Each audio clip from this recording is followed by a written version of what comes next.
Hi guys, welcome back to our channel. I just want to say a big thank you to all you guys for liking and supporting our page. To all my regular viewers, thank you guys. And to our new subscribers, thank you and welcome. Today I've got a special edition for you. I'm doing some Gulaab Jamun since Diwali is coming up. And I'm on the kind of roll of doing sweetmeats this entire week. So we're going to start off with our ingredients. Here I've got 2 tablespoons of clim powder, 2 tablespoons of normal tap water, 1 teaspoon of elaichi powder, freshly ground by the way, a tablespoon of butter ghee, a 1/4 teaspoon of bicarb, 3 teaspoons of baking powder, a whole tin of condensed milk, 2 cups of flour. I've got some rose syrup here which is going to be used in our syrup at the end. Desiccated coconut at the end as well for dusting. And in my pan here to start off with, I have 1.5 cups of water, cold water, with 2 cups of sugar. Now to this here, I'm going to be dropping in our rose syrup. If you don't have rose syrup, you can also add in rose water. And we're going to get this on the stove now to simmer on a low flame until it thickens up, until we have a nice syrup. Here you can see I've got the sugar syrup on the stove. I'm just going to give it a stir on a low flame.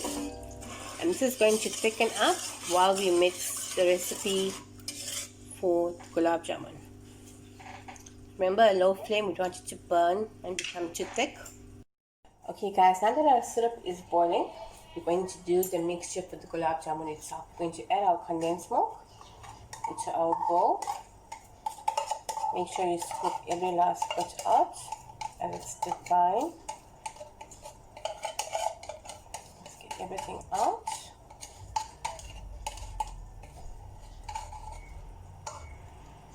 That should be about everything.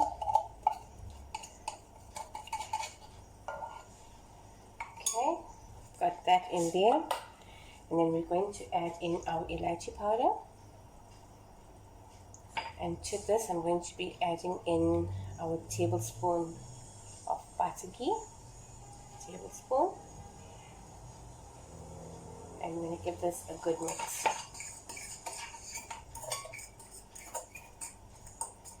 Make sure your butter ghee is melted so it's easier to mix everything together. That's nicely mixed. To this, I'm going to be adding in our water. Just 2 tablespoons of water and our milk powder as well. Let's give this a good stir.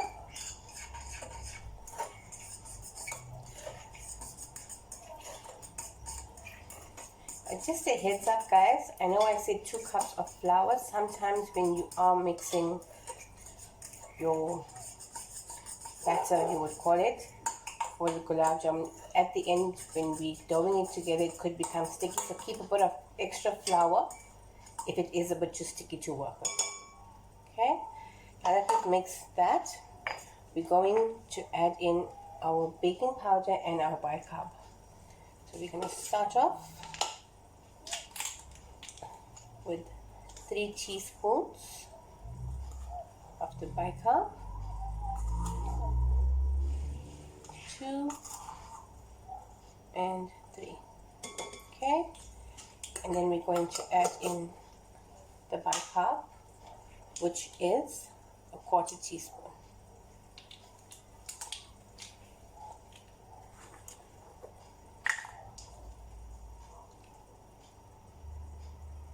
Okay, that's done. And we're going to give this a good mix.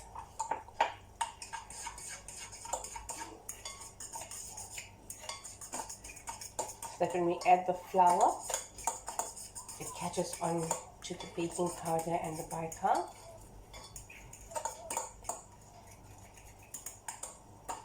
And before we add in the flour, I want to add in a couple drops of egg yellow, so we'll have that nice golden color when it's done frying. So I'm going to add this now to the liquidy batter. Just a couple drops.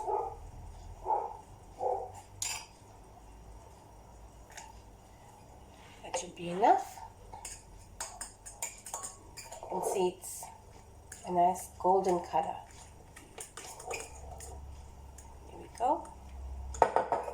Scrape down the sides. If you're wondering why I'm using a fork, I find it much easier to mix with a fork than with a whisk. So you can scrape down the sides nicely. Okay, let's add in our flour, a little at a time. Stir.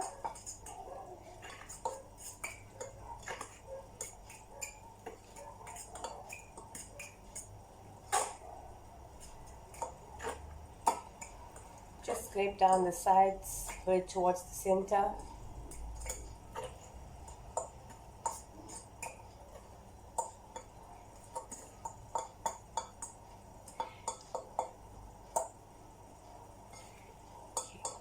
Now between the last batch of flour, all in at once. Just give it a good stir. Make sure everything is mixed.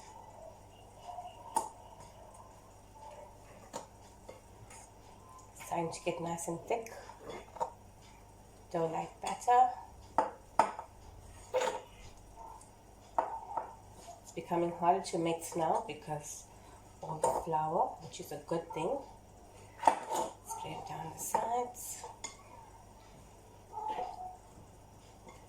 At this point, after mixing it nicely, you should be able to feel the texture of your dough with your hands. If you do this, then you know you've got the perfect batter for the gulab jamun. I'm just going to clean up now and we're going to start frying our gulab jamun. Okay guys, I've cleared up now. I'm back. I'm just checking in my syrup. As you can see, the sugar is melted down. It's mixed with the water. And I'm going to switch it off for now. And then when we start to fry, I'll put it on a low flame again so it stays nice and warm. As we want it to go into warm syrup so it absorbs and becomes nice and soft. Okay, here I've got my oil that's heating, or you can use butter ghee to fry, whichever you prefer. So we're going to start shaping our gulab jamuns now. Here's our dough. So you can see it's nice and firm. Just give it a quick knead with your hand. And if you find that your texture is still a bit soft or not, it's sticky, and you can add in more flour. That's why I've got that out there. But as you can see, if you do this, it's fine. So we're going to start now by just putting a little bit of ghee in our hands. Okay, just to wet our hands so we can roll our gulab jamun. Okay, just take a small pinch, a small ball like this, make it round, sorry.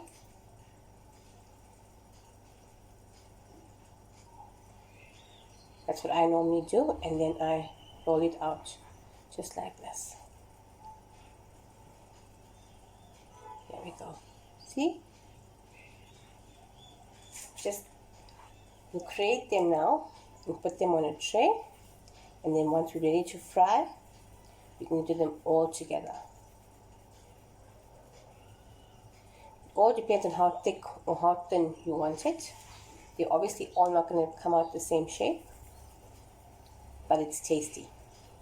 That's the most important thing. Remember, from doing this, it's actually going to become that big. So I've got 3 done and the rest to go. Guys, now that we're done shaping our gulab jamun, we're going to start frying this on our oil, which should be about ready now. Okay, what I've done is I've saved a little bit of dough, which I'm going to be using to test to check if my oil is hot enough to drop in my gulab jamun. As you can see, it's bubbling. It's not too high, which is good.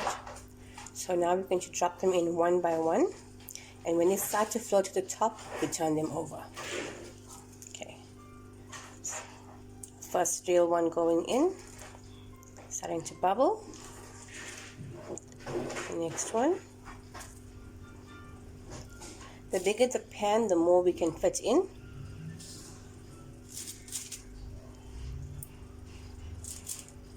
Just be careful with the hot oil. Don't want to burn ourselves.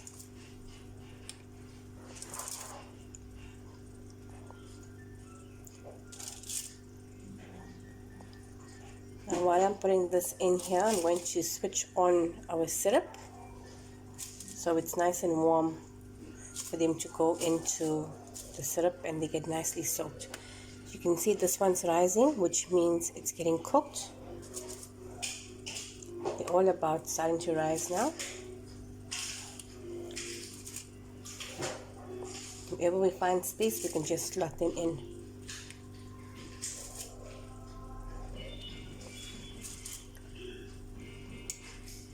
Sometimes when you're frying, you might find them breaking in the center, which is fine because that's why we use the coconut to hide it. I think we're about full now.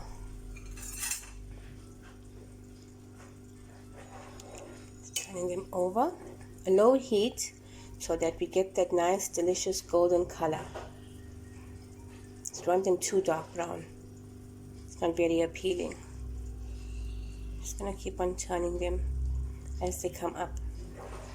You can see coming up slowly. Just gonna turn them gently with a fork.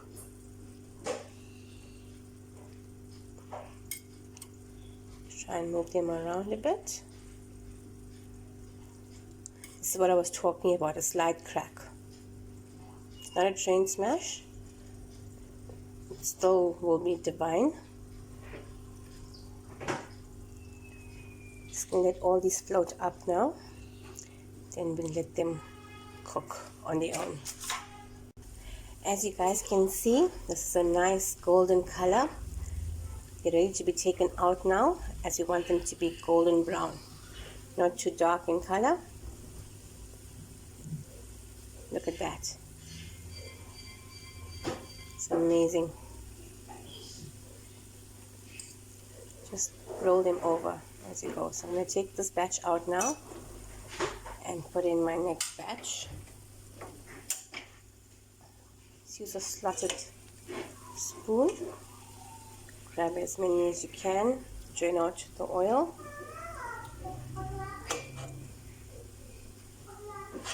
Okay. Run this into our hot syrup.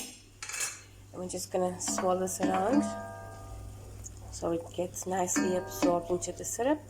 There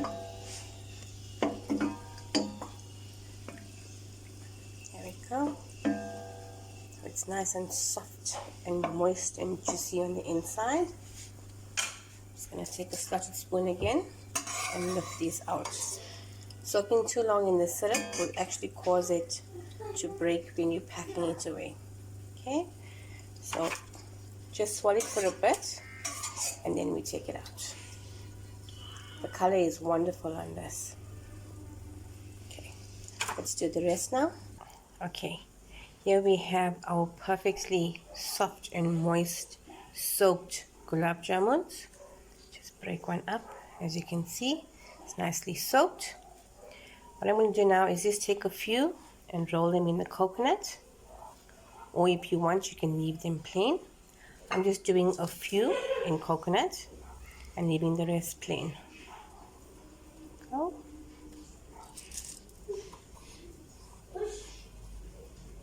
Or if you want you can dust it with some icing sugar or caster sugar.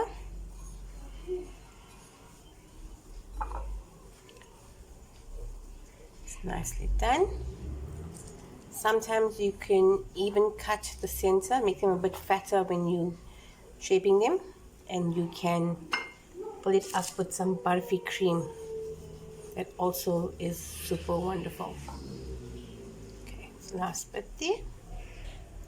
And here we have it, guys. Our very own homemade gulab jamun. I promise you, it tastes just like shop bought. Please don't be afraid to try this. I promise you won't regret it. Until next time, guys, don't forget, like, subscribe, and share. Bye.